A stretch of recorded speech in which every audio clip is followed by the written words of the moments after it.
Can you hear that? Yes, I certainly can. As for whether the questions reflect the audience interest, of course they reflect the panelists' interest, but because they wrote them. I hope that they reflect some of the audience interest. People are nodding. And if they don't, to the extent that we have time, the audience, as I said, may have some questions, or we can get into some areas. This must be the most sophisticated audience I have ever spoken to, because the questions reflect... I warned you.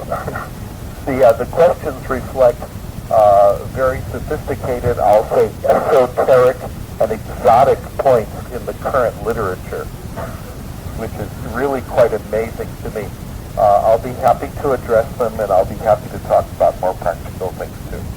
Okay, well then, right away, Hassan Bey will ask the first, he's going to combine the first two questions, he says, and then ask the third. And then Rahim will, no, I think at that point, Gulfem, no, Rahim, and then Gulfem, then Zeynep, then back to Hassan Bey. So without further ado, Hassan Bey. Günaydın, Dr. Krashen. Can you hear me? Yes, I can hear you. Okay. I am Hassan Bey Yeldokuzoğlu from Military Academy. I'm going to combine the two questions so we can save some time. Do you or any of your colleagues have any intention of enriching your theory with Chomsky's linguistic formulations? We believe that the monitor is quite UG compatible, especially the concepts of triggering and parameter setting are the most easily applicable ones within the theory, Chomsky's theory. It is likely that these concepts will be incorporated by the future methods, and probably they are going to provide the learners with capsules of concentrated input, which may facilitate second language acquisition. But there is one problem: you are against input bearing a specific structure. So will it be against your theory to use such concentrated input within your theory? Thank you. Okay, it's my turn to talk back. I don't think there are more than 10 people in California who understand government binding theory and all the details of parameter setting, which is very interesting. I do think that all the work in universal grammar, government binding parameter setting is 100% compatible.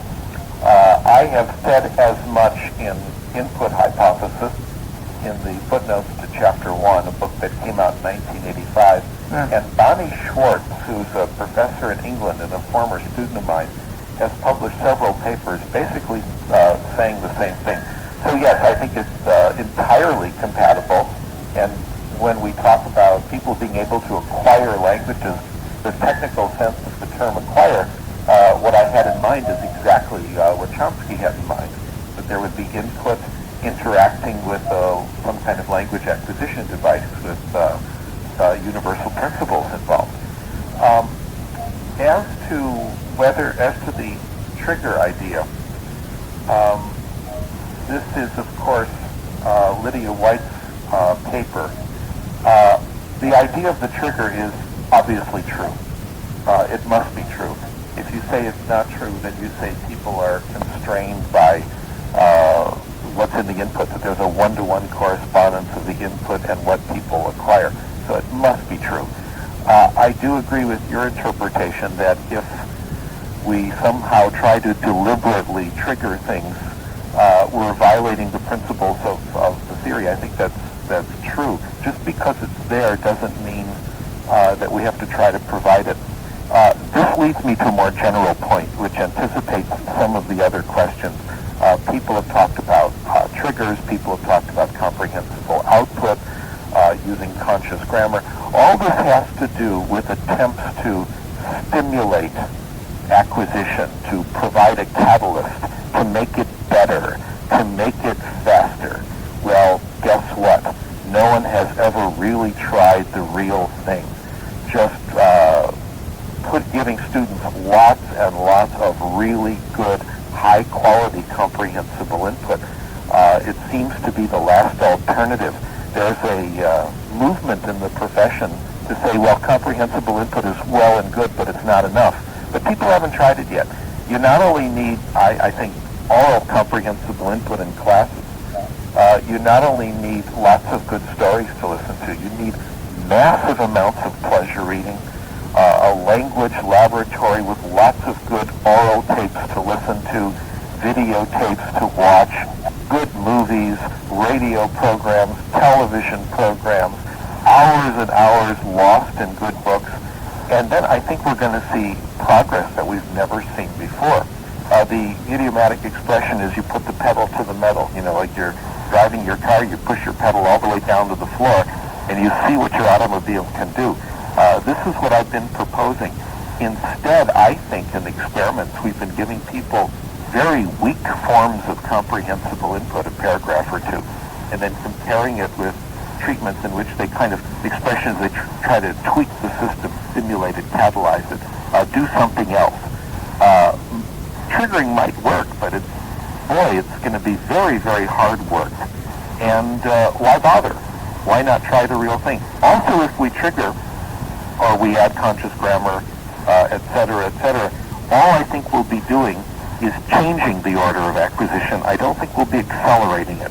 And there may be a very good reason for the order of acquisition we have now. It may be, as probably 200 people have suggested to me, that there is communicative benefits for getting certain things first, certain things second, and certain things third. Okay. Oh, let me also talk about a related topic which will explain my incoherence this morning. You know that it's 8 o'clock in Los Angeles, and there are different kinds of people in the world in terms of body temperature, the theory of circadian rhythm. There are morning people, and there are evening people. And I am a night person, and it's very early in the morning for me. So I may not be entirely coherent. So did that answer come out reasonably comprehensible? Comprehensible enough. Okay. Thank you for that.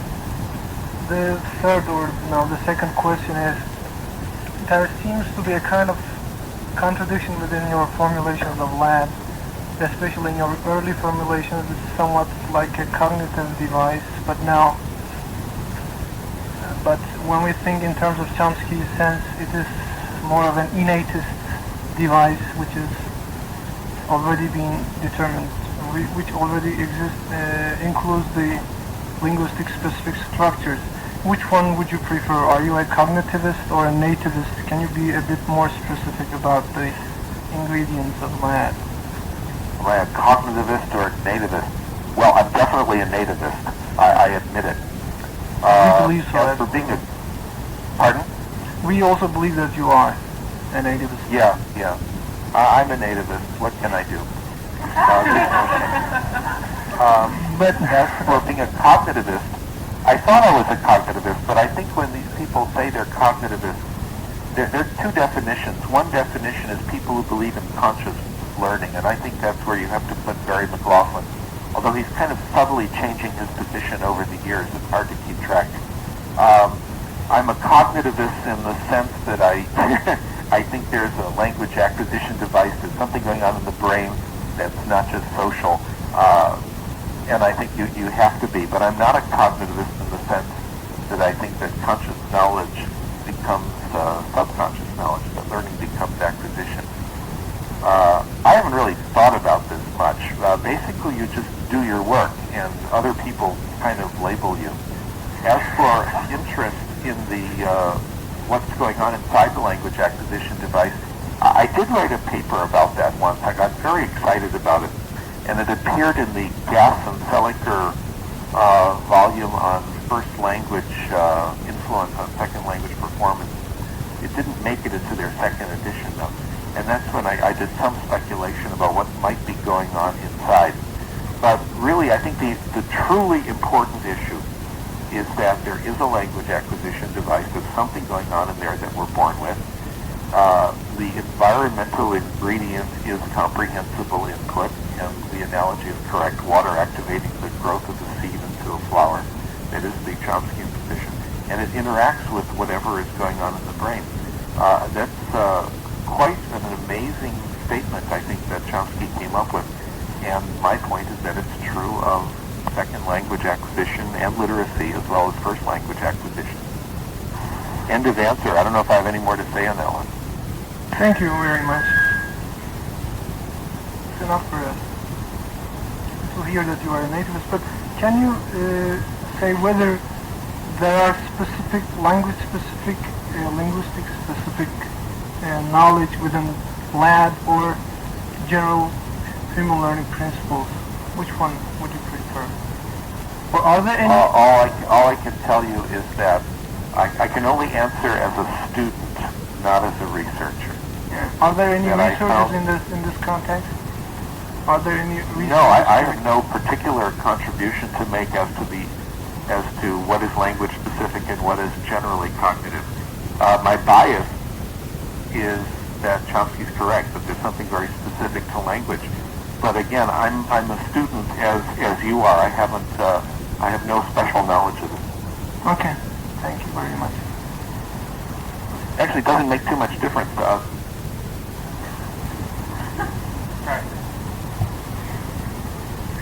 Okay, we're moving over to Rahim. Okay. Yes. I can barely hear you. Isn't this amazing? We've got all the technology of the United States government and the Turkish government here that have done all these incredible... I can't get a simple phone call to work. This is incredible. Joking. All right. Now, okay. Yes. Assuming that there are two subcomponents of acquired competence as comprehension competence and production competence, can we say that the production practice enables the transfer of the acquired items from the comprehension competence to production competence? Okay. First of all, I've got to tell you that Meryl Swain is a woman. In the question that was given to me, it was the masculine pronoun. So she's a woman. Number two, the idea that productive competence can be pushed by lots of production practice may or may not be true. But to me, there's so many other things going on in production that influence how fluent people are. And this is a really fascinating question. I think we have to look at all those things too. For example, how fluent you are depends on how you feel, how comfortable you are in the situation, how much input you've gotten in the language recently, whether the engine is working or not. Let me list a couple of factors that I think might be important, and these are all performance factors. In input hypothesis, very deep in the technical footnote, is a concept called the output filter. I think our competence in speaking another language fluidly and easily with accurate pronunciation sometimes depends on our mood, how comfortable we are in the situation. Let me give you, there are constraints on performance that are completely external to deep down competence. For example, my accent in French, and I'm telling you about me because it's the same with all of us. My accent in French is variable. It depends on how comfortable I am. Sometimes if I've been hearing lots of French around me and I'm with someone who doesn't speak English very well and we're alone, I'm really good. You should hear